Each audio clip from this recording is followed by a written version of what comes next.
মির্চির বিশেষ নিবেদন Times of পুরাণ।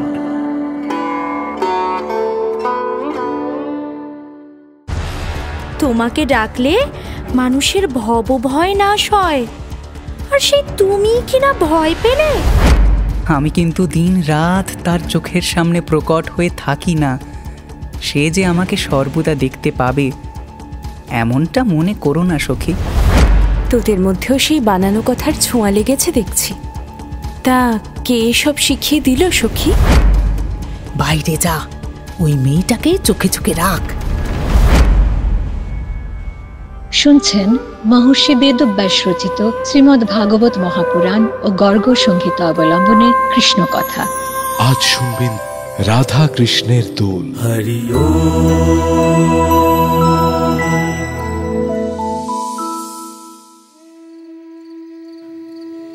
রাত তো অনেক হলো, তোমরা এবার ঘরে ফিরবে না? তোমাদের সংসার পড়ে আছে যে। শোনো সখীরা, এবার তোমরা যে যার কাজে ফিরে যাও।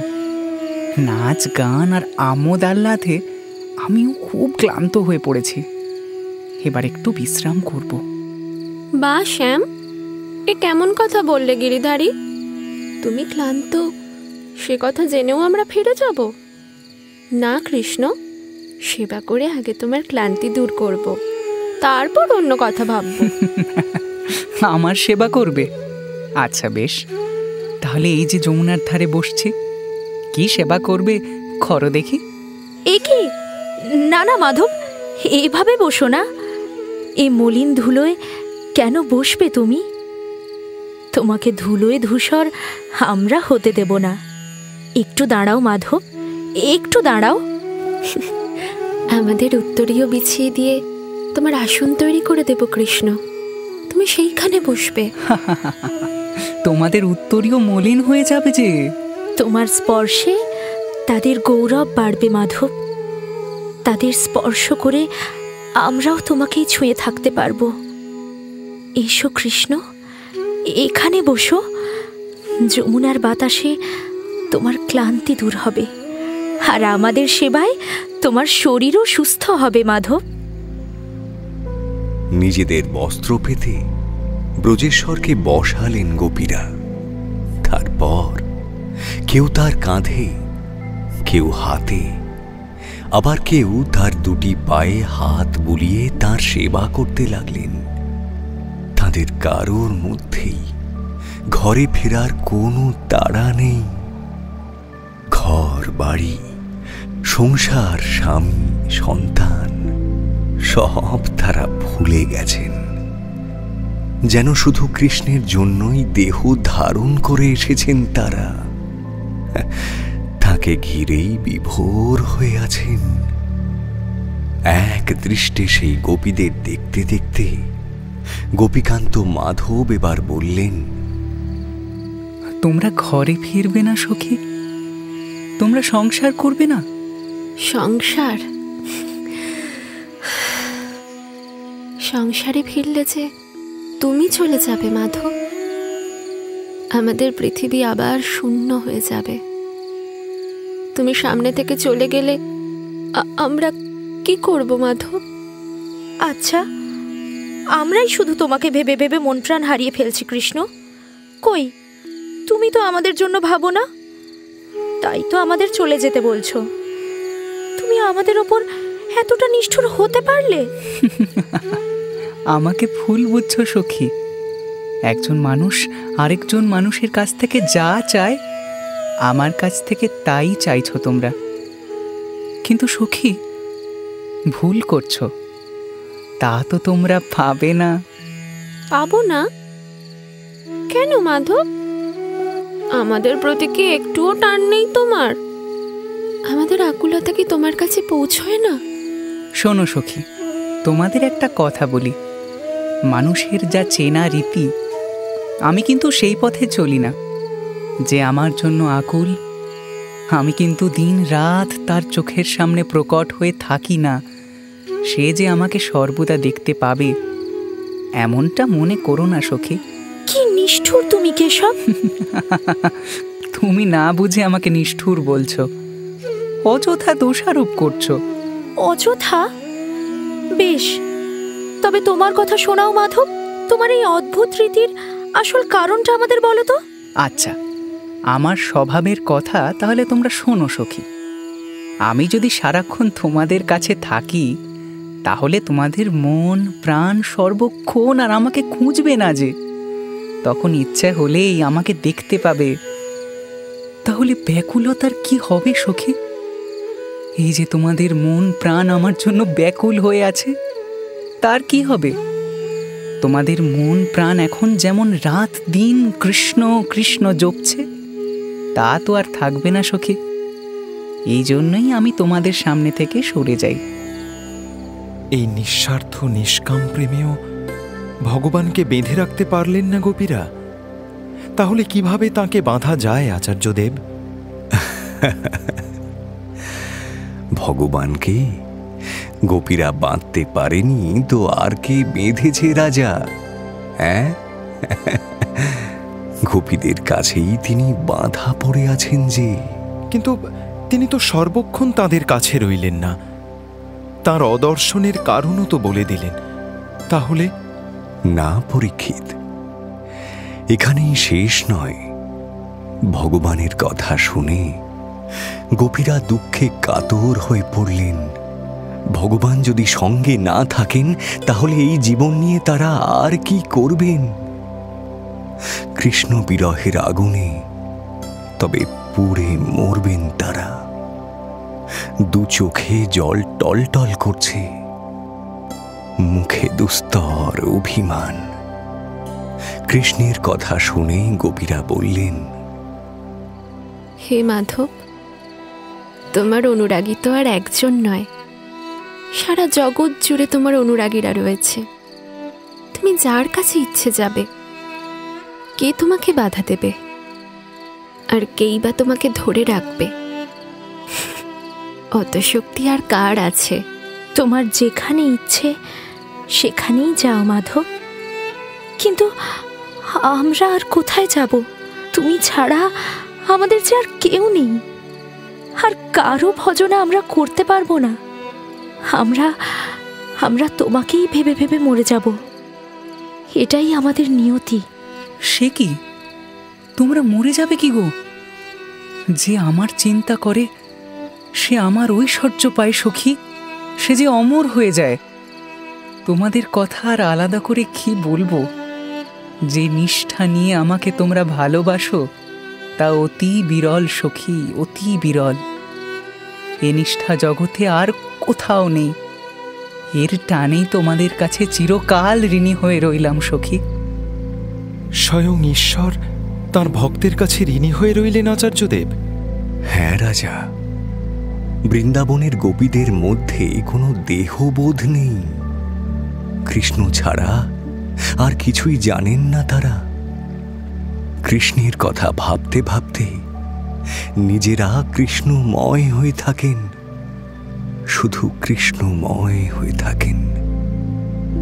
আহা, সে কি ভীষণ সুন্দর ভাব রাজা! যেখানে যা দেখেন সবই তাদের কৃষ্ণ বলে মনে হয়। বৃন্দাবনের গোপীদের মতো এমন করে কৃষ্ণে লীন হতে আর কেউ পারেনি রাজা, কেউ পারেনি। এমন প্রেমের কাছে ঈশ্বর স্বয়ং বাঁধা পড়ে থাকেন রাজা। তাই তো বৃন্দাবন তার প্রাণ। আহা, কি অপূর্ব কথা শোনালেন প্রভু! আমার চোখ ভেসে যাচ্ছে, মন ভরে যাচ্ছে, দেহে রোমাঞ্চ হচ্ছে।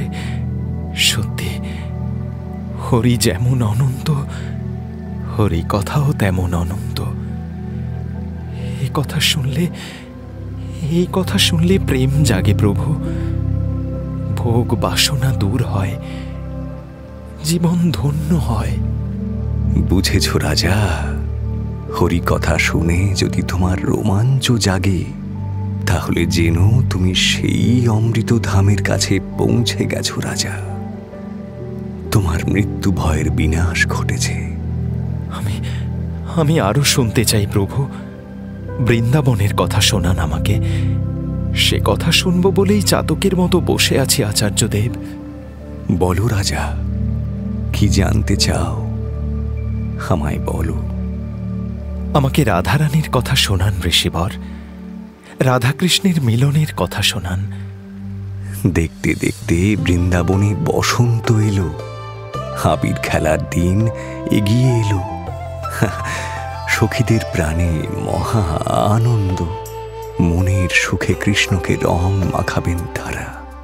তাই দোল পূর্ণিমার আগে থেকেই নিজেরা রং তৈরি করতে শুরু করেছেন। কৃষ্ণ যে রং ভালোবাসেন সেই রঙই তৈরি করছে বৃন্দাবন। এবার সেই পরম দিনের অপেক্ষা। সকলেই রং খেলার জন্য তৈরি, সকলেই উৎসবের আলোচনায় মত্ত।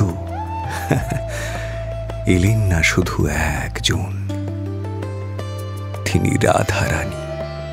কেন আচার্যদেব, তিনি এলেন না কেন? কৃষ্ণের ওপর মান করেছেন তিনি। কৃষ্ণ যে অন্য সখীদের কাছে যান, তাদের নিয়ে যমুনার তটে বংশী বটে কৃষ্ণ বনে বিহার করেন। শ্রী রাধিকার সঙ্গে হয়তো তার দেখাই হলো না, তাই মান করেছেন রাধা। কৃষ্ণের সঙ্গে তিনি আর দেখাই করবেন না। বৃন্দাবনের দোল উৎসব থেকে মুখ ঘুরিয়ে তার শ্বশুর ঘরে একা একা বসে আছেন রাধা। দোলের দিন ব্রজভূমিতে দারুণ উন্মাদনা।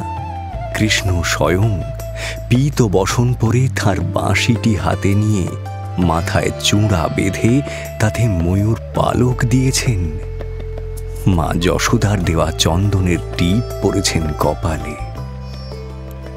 মা বাবা রোহিণী দেবী দাদা বলরামকে আবির দিয়ে প্রণাম করেছেন।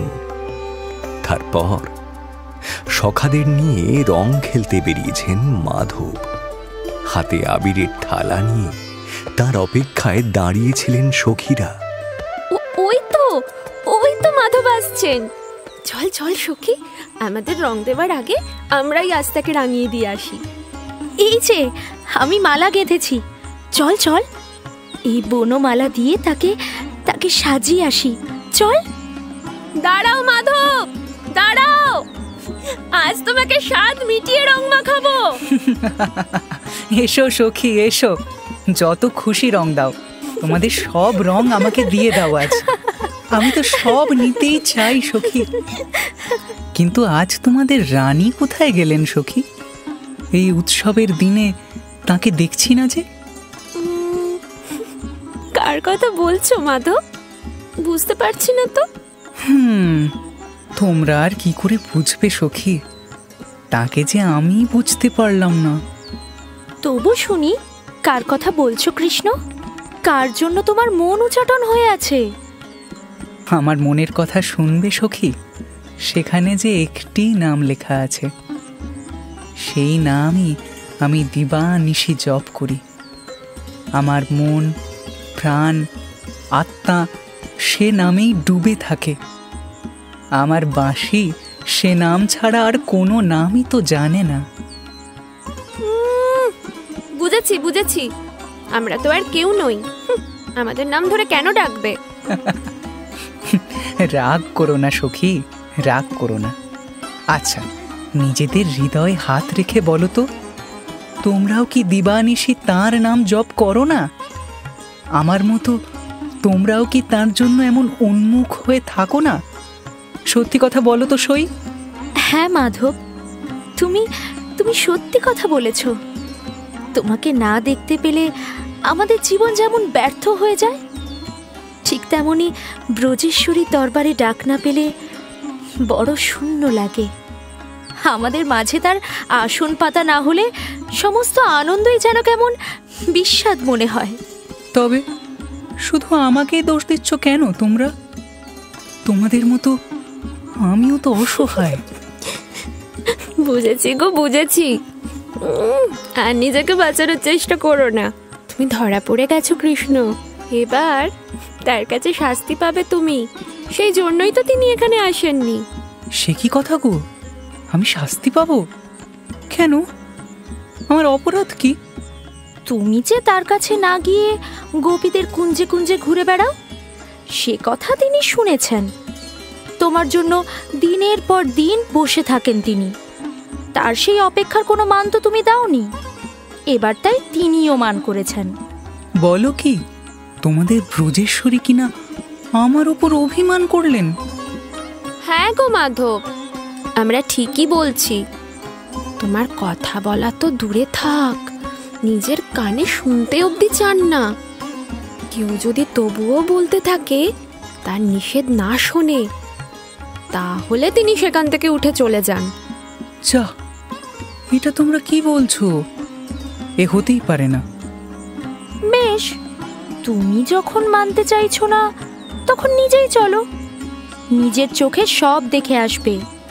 আমাদের সঙ্গে চলো তো শ্যাম, দেখি তোমার রাধারানী তোমাকে কতটা যত্ন করেন। হ্যাঁ হ্যাঁ শ্যাম, চলো চলো, আমরা নিজের চোখে দেখব ব্রজেশ্বরী তোমাকে কি শাস্তি দেন।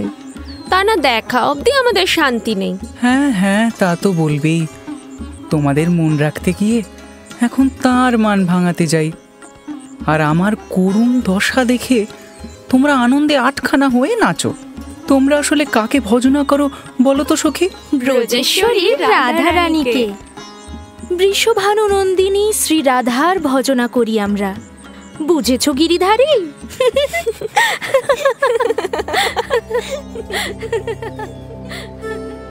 কৃষ্ণকে সঙ্গে নিয়ে সখীর দল এবার শ্রীরাধার শ্বশুর ঘরের পথে পা বাড়ালেন।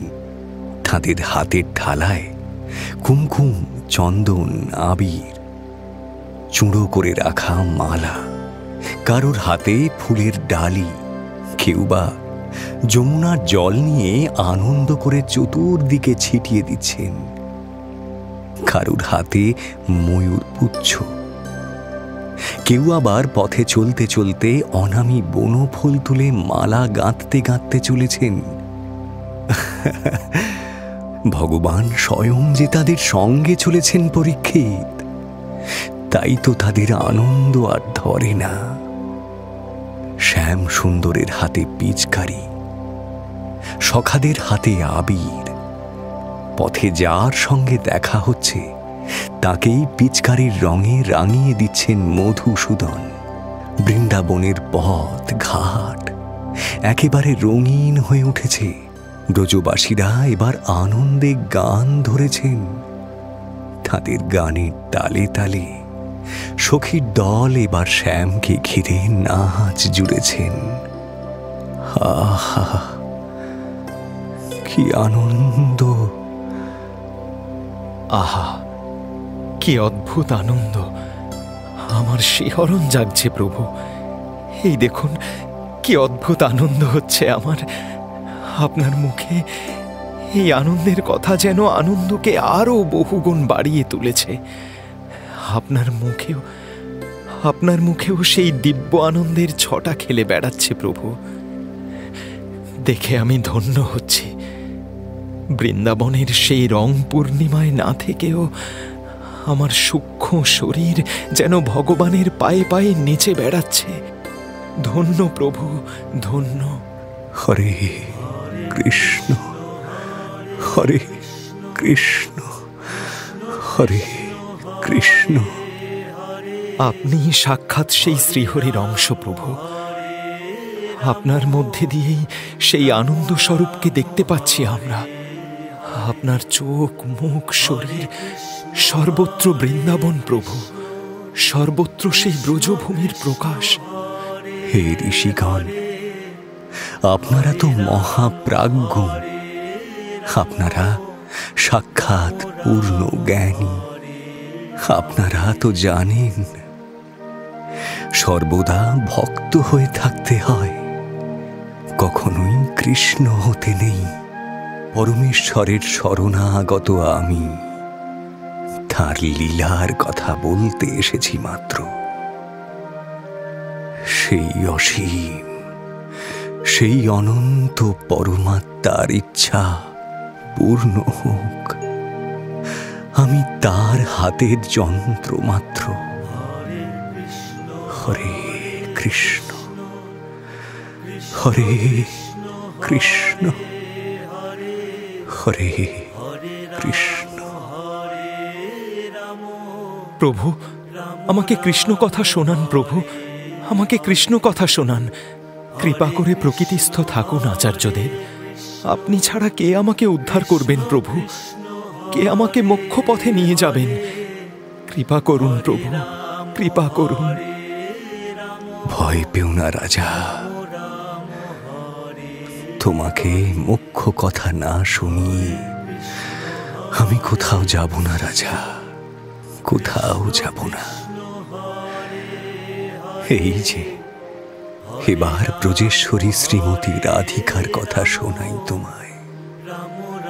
ওই যে কৃষ্ণ চলেছেন তার কাছে, বৃন্দাবনের সখীর দল তার সঙ্গে চলেছেন। ওই যে আয়ান ঘোষের বাড়ির দরজায় এসে পৌঁছলেন তারা। রাম রাম হরে হরে। কি হলো মাধব, দাঁড়িয়ে পড়লে যে? এসো, ব্রজেশ্বরীর কাছে যাবে না? তোমরা যাও সখী, আমি এখানেই দাঁড়িয়ে আছি। কেন, ভয় পেলে নাকি মুকুন্দ মুরারি? আচ্ছা, তুমিও ভয় পাও? সে কি গো, সৃষ্টি চরাচর ভয় পেলে তোমাকে স্মরণ করে।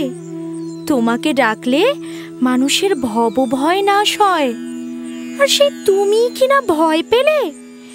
এ আবার তোমার নতুন কি লীলা মাধব? কালে কালে আর কত দেখব কৃষ্ণ। না না, তোমরা যতই চেষ্টা করো, তোমাদের কথায় আমি ভুলছি না সখী। তোমরা যাও, এই যে আমার পিচকারি নিয়ে যাও, রঙের থালা, অগরু, চন্দন সব নিয়ে যাও। আমি যাব না। হ্যাঁ, আমরা চলে যাই, আর সেই সুযোগে তুমিও বৃন্দাবনের দিকে মুখ ফেরাবে, তাই তো? না কৃষ্ণ, ওটি হচ্ছে না। তোমাকে আজ আমরা ছাড়বো না। রোজ রোজ তুমি জিতে যাবে তা তো হয় না মধুসূদন। আজ আমাদের দিন, তোমাকে কোথাও যেতে দেব না। হ্যাঁ, তা তো বুঝতেই পারছি। তোমাদের রানীর রাজ্যে এসে জোর বেড়েছে দেখছি। না গো না, ভয় করো না। আমি কখনো পালাই না গো, পালাই না। অপেক্ষা করাই আমার স্বভাব। তোমরা নিশ্চিন্তে যাও, আমি এখানে দাঁড়িয়ে রইলাম। তোমরা না ফেরা অবধি কোথাও যাব না। রং, আবির, পিচকারি নিয়ে দল বেঁধে গান গাইতে গাইতে সখীর দল এবার রাধারানীকে ডাকতে চললেন। আয়ান ঘোষের বাড়িতে তার মা জটিলা আর বোন কুটিলা থাকেন। রং উৎসব উপলক্ষে গোটা বৃন্দাবন পথে নেমেছে। রঙে আর রঙে ভাসছেন ব্রজবাসীরা। কিন্তু এই দুই নারী একেবারেই অন্যরকম। যে কোনো আনন্দ উৎসব থেকে দূরে থাকেন তারা। তাদের মনে কোনো আনন্দ নেই, মুখেও হাসি নেই। নাম শুনেই বুঝতে পারছো তো রাজা, তাদের মন ঠিক কেমন। কতখানি জটিল আর কুটিল হলে তবে কারোর এই রকম নাম হতে পারে। বড় আশ্চর্য লাগে প্রভু। যে বাড়িতে স্বয়ং শ্রী রাধা রয়েছেন, যে ব্রজে স্বয়ং শ্যামসুন্দর রয়েছেন, সেখানেও এমন মন্দ চরিত্রের মানুষ থাকেন কি করে? ভালো থাকলে মন্দ থাকে রাজা, শুভ থাকলেই অশুভ থাকে। দুজনেই পাশাপাশি থাকে। পৃথিবীর সর্বত্র যদি আলো থাকতো, অন্ধকার যদি না থাকতো রাজা, তাহলে কি আলোর মহিমা বোঝা যেত? আলোকে কি এত মূল্য দিত মানুষ? না না প্রভু, তা তো ঠিকই। অন্ধকার আছে বলেই তো আলোর প্রয়োজন, না হলে তার আলাদা করে কোনো গুরুত্ব নেই। সৃষ্টির সর্বত্রই বিপরীত ভাবের খেলা দেখা যায় রাজা। সবাই যদি শুভ হয়, সৎ হয়, ধার্মিক হয়, তাহলে তার কোনো মহিমা বোঝা যায় না রাজা। ভগবানকেই বা আসতে হবে কেন? কারণ পাপের ঘরা পূর্ণ না হলে অবতার লীলার যে শুরু হয় না রাজা, হয় না। বুঝেছি আচার্যদেব, কিন্তু শ্রীরাধার ঘরে এমন কালো মনের মানুষ, এ ব্যাপারটাই বড় অবাক হয়ে যাচ্ছে। তার কাছে তো সবাই গ্রাহ্য, তিনি সবাইকে আশ্রয় দেন, কোনো ত্যায্য নেই তো তার কাছে। তারা সবাই নিশ্চিন্তে তার কাছে থাকতে পারে। আর তাছাড়া জটিলা আর কুটিলা না থাকলে রাধা কৃষ্ণ যুগল লীলার রস আস্বাদন করা যাবে না যে। সেই কারণেই একেবারে রস স্বরূপিণী যেখানে রয়েছেন, মূর্তিমতী রসভঙ্গ সেখানেই থাকেন। বুঝলে রাজা? আগে হ্যাঁ প্রভু, আর কোনো সংশয় নেই, এবার সব স্পষ্ট বুঝতে পেরেছি। সখীরা তো এবার নাচ গান করতে করতে রাধারানীর কাছে গিয়ে উপস্থিত হলেন। শ্রী রাধা কিন্তু তাদের দিক থেকে মুখ ফিরিয়ে রইলেন। তাদের হাজার অনুরোধেও কোনো লাভ হল না। রং খেলতে যাবেন না তিনি। জানলার ধারে চুপ করে বসে আছেন রাধারানী। মুখে তার অভিমানের মেঘ জমে আছে। এদিকে ব্রজেশ্বরী স্বয়ং যদি রঙের উৎসবে না আসেন, তাহলে সেই উৎসবের সব রঙই যে ম্লান হয়ে যাবে। আর শ্যাম সুন্দর, তার কি হবে? সখীরা বেশ দুঃখ পেলেন। শ্যামের মুখখানি শুকনো হয়ে গেছে, তারা তা দেখে এসেছেন। আর এদিকে রাধারানীর মুখে অভিমানের কালো মেঘ। এভাবে কি আর রং পূর্ণিমা উদযাপন করা যায়? সখীরা এবার তাকে বোঝাতে শুরু করলেন। কেন মান করে আছিস রাই? শ্যামের ওপর অভিমান করে তুই নিজেও তো কষ্ট পাচ্ছিস। বল, তোর চোখের জল আমরা দেখিনি ভাবছিস? আয় না সখী, বেরিয়ে আয়। আজকের দিনে চোখের জল ফেলতে নেই রাধে। না সখী, তোরা যা, তোরা আনন্দ কর। আমি এখানেই ভালো আছি। সবাইকে কি আর সব জায়গায় মানায়? তোরা যা, আমার জন্য তোরা কেন অপেক্ষা করবি? আচ্ছা, তুই ছাড়া আমরা কখনো কোথাও গেছি? তুই ছাড়া আর কিসে আনন্দ আছে রাধা? তুই না থাকলে সমস্ত রং ম্লান হয়ে যায় রে। তোকে না দেখলে বৃন্দাবনের ময়ূরও তো পেখম মেলে না। তোদের মধ্যেও সেই বানানো কথার ছোঁয়া লেগেছে দেখছি। তা কে সব শিখিয়ে দিল সখী? এই ভাষা কোথা থেকে পেলি? ও, তুই একাই মান করতে পারিস রাই? আমাদের বুঝি কোনো মান নেই? আমরা তোকে ভালোবাসি না? না, তোকে বুঝি না যে অন্যের শেখানো কথা আমাদের বলতে হবে? প্রাণে বড় আঘাত দিলি রাই।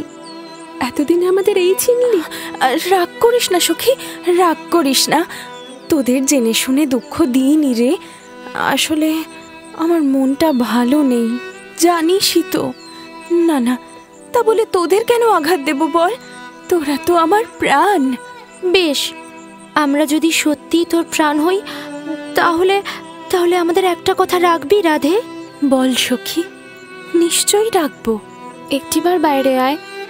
শ্যাম এসেছে সখী, তোর বাড়ির থেকে কিছুটা দূরে একলা চুপ করে দাঁড়িয়ে আছে। তুই না এলে রং খেলবে না শ্যাম। বলেছে সারাদিন ওইখানেই দাঁড়িয়ে থাকবে। আর শ্যাম যদি রং না খেলে, গোটা বৃন্দাবন তাহলে রঙের থালায় হাতও দেবে না রে। আর মান করে থাকিস না সখী, লক্ষ্মীটি। বাইরে আয়, দেখ না শ্যাম কষ্ট পাচ্ছে, তুইও কষ্ট পাচ্ছিস।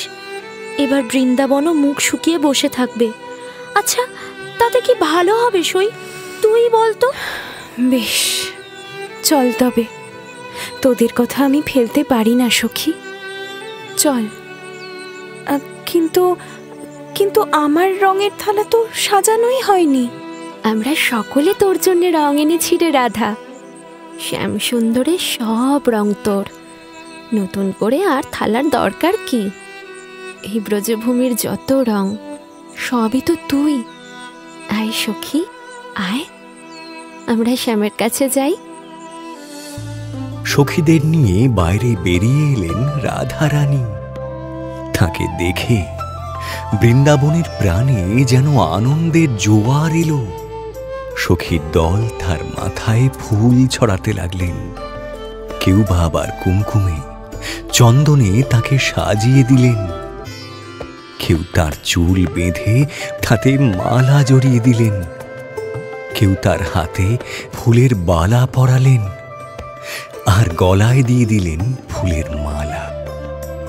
সেই চিরবাঞ্ছিত চরণ চিহ্ন ফেলতে ফেলতে শ্যাম সুন্দরের কাছে এসে দাঁড়ালেন রাধারানী। শ্যাম দাঁড়িয়ে আছেন সজল চোখে।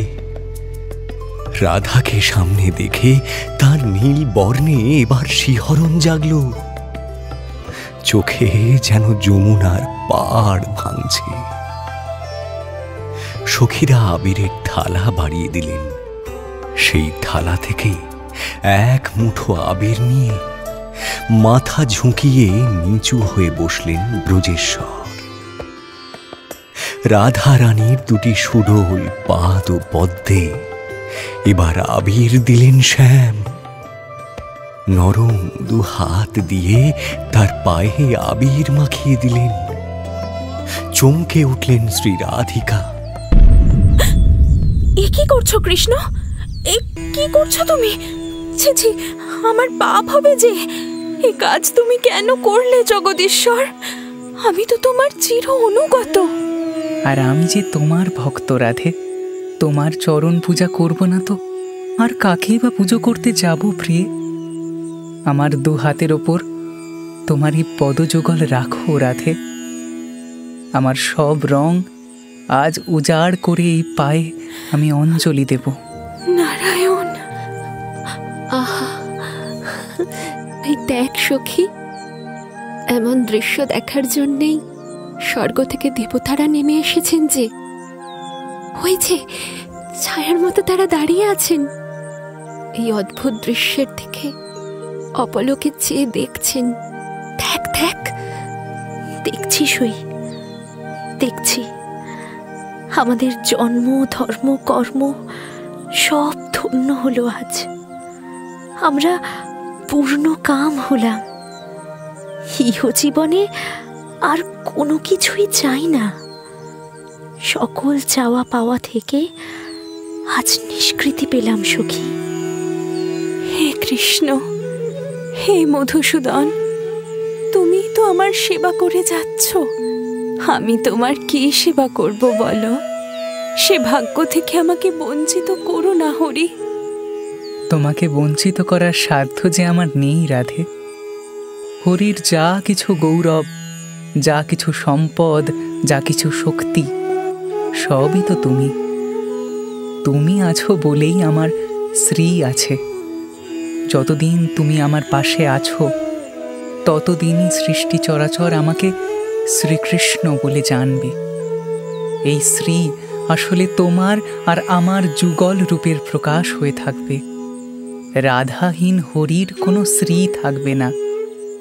বিশ্ব সংসারকে সাক্ষী রেখে আজ আমি এ কথা ঘোষণা করলাম রাধে। কৃষ্ণ, রাধে। রাধাকে নিয়ে সখীরা বেরিয়ে আসার পরে তার শাশুড়ি জটিলার মনে সন্দেহ দেখা দেয়। এমনিতেই তার পুত্রবধূকে খুব একটা ভালো চোখে দেখতেন না জটিলা। শ্রী রাধিকার রূপ আর গুণ সবই তার কাছে অসহ্য মনে হতো। তারপরে আবার বৃন্দাবন জুড়ে কৃষ্ণকে নিয়ে নানান কথা কানাকানি হতো। সে সব কথার কিছুটা তার কানেও আসতো বই কি, তবে কখনোই হাতে নাতে কোনো প্রমাণ তিনি পাননি। তাই ঘরে বসে আস্ফালন ছাড়া আর কিছুই করতে পারতেন না। রাধারানীকে মাঝে মাঝে ঘরে আটকে রাখার চেষ্টা করতেন বটে, তবে তাতেও তিনি খুব একটা সফল হতেন না। আর ছেলে আয়ানকে বললেও তেমন কোনো ফল হতো না, কারণ ছেলেটি তার বিশ্ব উদাসী। তবে আজ যখন সখীরা তাকে ডেকে নিয়ে গেলেন, তখন নিশ্চয়ই কোনো প্রমাণ পাবেন বলে কোমর বেঁধে নামলেন জটিলা। কুটিলা, এই কুটিলা, অবস্থা দেখলি? তোর সাধের ওই বউরানীকে আটকাতে পারলি? সেই তো তার সখীরা এসে নাচতে নাচতে তাকে নিয়ে চলে গেল। ও, নিজে আটকাতে পারলে না বলে এখন আমার সাধের বউরানী? বলি, তুমি কি করছিলে মা? হ্যাঁ, আচ্ছা বাবা, আচ্ছা, এখন আর দোষ দিস না। এই শোন না, ও কুটিলা, চুপি চুপি একটা কথা বলি। বাইরে যা, ওই মেয়েটাকে চোখে চোখে রাখ। দেখ তো সে কোথায় গেল, বাইরে কে আছে। আরে যা যা, শিগগির যা, বেশি দেরি করলে আর কিচ্ছু দেখতে পাবি না, হাত থেকে সব সুযোগ বেরিয়ে যাবে। হ্যাঁ মা, ঠিক বলেছ, আমি এক্ষুনি যাচ্ছি। সব দেখে এসে তোমাকে বলছি। তুমি একদম দুশ্চিন্তা করো না। দাঁড়া দাঁড়া, তোর একা গিয়ে লাভ নেই। এত লোকজনের মধ্যে কোথায় যেতে কোথায় যাবি তার ঠিক নেই। চল, আমিও তোর সঙ্গে যাব। আরে ওরা মায়া জানে, তোর একার চোখে ফাঁকি দিলেও আমার চোখে ফাঁকি দিতে পারবে না। হ্যাঁ মা, ঠিক বলেছ। চলো তাহলে দুজনেই যাই। আজ হাতে নাতে ধরবই, তারপরে ওই রাধা সুন্দরীর মজা আমি দেখাচ্ছি। রাধারানীর কলঙ্ক হাতে নাতে ধরবেন বলে তার শাশুড়ি আর ননদ এবার পথে নামলেন। বৃন্দাবনের রং খেলার দল তখন গোবর্ধন পাহাড়ে গিয়ে হাজির হয়েছে। কোমর বেঁধে সেদিকে চললেন তারা। সহস্র সখীদের ভিড়ে দূর থেকে রাধাকে দেখতে পেলেন জটিলা। যা ভেবেছেন ঠিক তাই, মেয়ে কুটিলার হাত ধরে হন হন করে বাড়ি ফিরে এলেন তিনি। ছেলেকে সব কথা এবার জানাতেই হবে। তারপর সেই কাহিনী নিয়েই ফিরে আসছি আগামী পর্বে। শুনলেন মহর্ষি বেদব্যাস রচিত শ্রীমদ্ ভাগবত মহাপুরাণ ও গর্গ সংহিতা অবলম্বনে কৃষ্ণ কথা। মুখ্য ভূমিকায় সুখদেব শুভজিৎ চ্যাটার্জি, পরীক্ষিত স্পন্দন দাস, কিশোর কৃষ্ণ গৈরিক দাশগুপ্ত, সখী অস্মিতা মুখার্জি পল, রাধা সুনয়না ভৌমিক, জটিলা গার্গী চট্টোপাধ্যায়, কুটিলা প্রদীপ্তা মান্না। নাট্যরূপ মহুয়া ব্যানার্জি, শব্দগ্রহণ ও আবহ সত্যজিৎ সেন, শব্দ পরিকল্পনা ও মিশ্রণ সব্যসাচী মুখার্জি, পরিচালনায় শাওলি মজুমদার, সৃজনশীল পরিচালনা ইন্দ্রাণী চক্রবর্তী, প্রযোজনা প্যাস্টেল এন্টারটেইনমেন্ট। টাইমস অফ পুরাণ আপনার জন্য মির্চি বাংলা ইউটিউব চ্যানেল এবং গানা অ্যাপে।